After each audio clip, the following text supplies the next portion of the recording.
السلام علیکم، آداب ناظرین، آپ دیکھ رہے ہیں ABC اسپیڈ نیوز اور میں ہوں آپ کا میزبان عبدالبصیر عبداللہ۔ آئیے ڈالتے ہیں آج کی اہم خبروں پر ایک نظر۔ مکہ المکرمہ کے اطراف و اکناف میں حدود کو بڑھانے کے لیے مزید قدیم عمارتوں کو کیا جا رہا ہے منہدم۔ آنے والے وقت میں زائرین کی تعداد کو مد نظر رکھتے ہوئے مکہ کلاک ٹاور کے عقبی حصہ اور اطراف کے علاقے میں انہدامی کارروائیاں ہیں جاری۔ سعودی عرب مملکت نے حج عمرہ کے نام پر عوام کو تکلیف دینے اور قانون کی خلاف ورزی کرنے والے 7 عمرہ کمپنیوں کو کر دیا بند اور ان کے اجازت نامے بھی کر دیے منسوخ، بینک ضمانت بھی کر لیے ضبط۔ زائرین کو مقدس سفر پر لے جا کر پریشان کرنے والے تمام کمپنی کے ایجنٹس ہو جائے ہوشیار۔ ایران اسرائیل کی جنگ کے درمیان کویت میں بھی بڑھ گئی پریشانی۔ کویت کی وزارت تعلیم نے ایمرجنسی حالات کے لیے ملک میں 90 شیلٹرز یعنی پناہ گاہ کو کر لیا تیار تاکہ وقت کی نزاکت پر کیا جا سکے اسے استعمال۔ ایران پر اسرائیل نے کیا بڑا حملہ۔ ایران کے سرکاری نیوز چینل میں لائیو ٹیلی کاسٹ کے دوران اسرائیل کا میزائل حملہ، مگر ایرانی خاتون اینکر نے اس حملے کے وقت اپنی بہادری کا پیش کیا مظاہرہ، بغیر خوف کے اسٹوڈیو سے ہوئی محفوظ ترین مقام پر منتقل۔ ایران کے حملوں کا جواب دینے کے لیے جب اسرائیل نے کیا جوابی وار تو اسرائیلی ہتھیار اور حفاظتی ادارے بھی قدرتی طور پر چھوڑ دیے اسرائیل کا ساتھ۔ اسرائیل کے ہتھیار داغے جانے کے بعد پلٹ کر گر گئے اسرائیل کی حدود میں ہی۔ لگتا ہے اب ہتھیار بھی اسرائیل کے ظلم سے تھک گئے ہیں اس بار۔ ایران اور اسرائیل کی فضائی حملوں کے دوران دونوں جانب بھاری پیمانے پر ہو رہا ہے جانی اور مالی نقصان۔ دونوں ملکوں میں اب تک درجنوں افراد ہلاک اور کئی افراد ہوئے زخمی، مگر اب تک اسرائیل کا نہیں ہوا تھا اتنا بڑا کوئی نقصان۔ کچھ وقت پہلے شہید ہونے والے معصوم اہل غزہ کے بچوں کی شہادتوں کا اڑا رہے تھے یہ ظالم مذاق، مگر خدا کی کرنی ایسی ہوئی کہ آج ان کے مرنے یا بے گھر ہونے پر دنیا اڑا رہی ہے اسرائیلیوں کا مذاق۔ ظالموں کو اپنے تکلیف پر رونے کا تک نہیں ہے کوئی ڈھنگ۔ اس دور میں العبد بالعبد کا چل رہا ہے وقت۔ ایران اور اسرائیل کی جاری جنگ کے دوران آئی ایک اور بڑی خبر سامنے۔ امریکہ نے تہران سے 2 دن میں تمام افراد کو نکل جانے کی دے دی آخری وارننگ۔ G7 اجلاس کو بھی ٹرمپ کر دیا وقت سے پہلے ہی ختم۔ چائنا نے بھی اسرائیل میں موجود اپنے تمام عوام کو ملک فوراً چھوڑ دینے کی دی ہدایت۔ کیا 2 دن کے اندر جنگ کرے گی مزید شدت اختیار یا تیسری عالمی جنگ کا ہوگا آغاز؟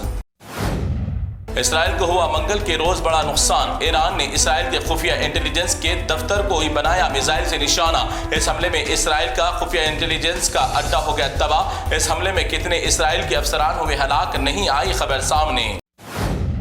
دونوں ملکوں کے جاری جنگ کے دوران ایرانی رہنما آیت اللہ خامنی نے دنیا بھر کے امت مسلمہ سے کی گزارش، کہا کہ آج ہم اسی لیے کمزور ہیں کہ ہم قرآن کی تعلیم سے دور ہو گئے، اسی لیے دشمن ہم پر ہے غالب، مگر آج مسلک کو نہیں بلکہ مذہب کی بنیاد پر اور کلمے کی بنیاد پر دنیا بھر کے مسلمانوں کو ایک ہونے کی ضرورت پر خامنی نے دیا زور۔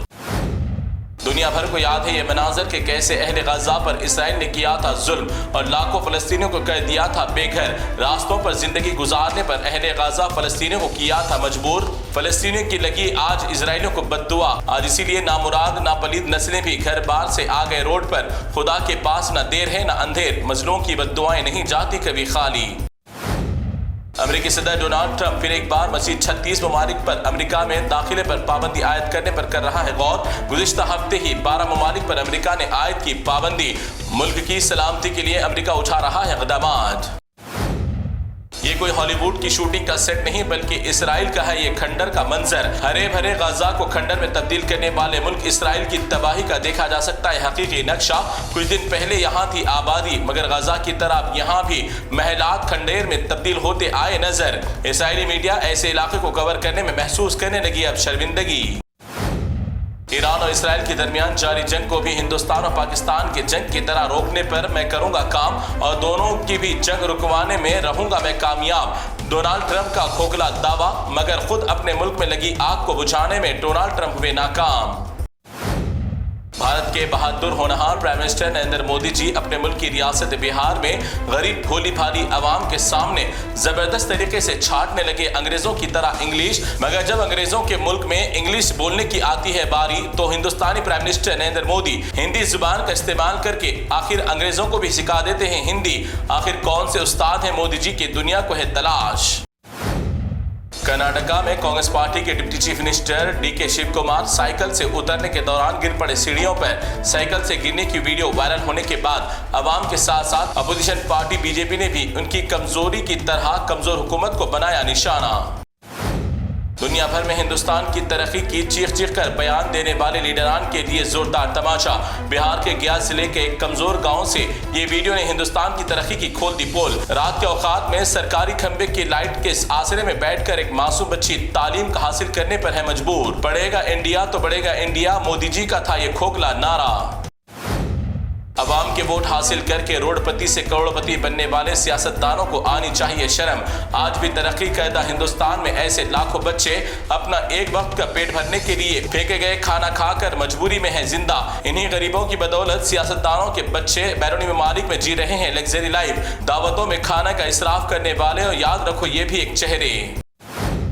بھارت کے پرائم منسٹر نریندر مودی کے کینیڈا کے دورے کے وقت مخالف ہندوستانی اور حمایتی خالستانیوں نے کیا بڑے پیمانے پر احتجاج منظم۔ مودی کے دورے کے وقت ہندوستانی پالیسیوں کے خلاف برہمی کا خالستانیوں نے کیا اظہار۔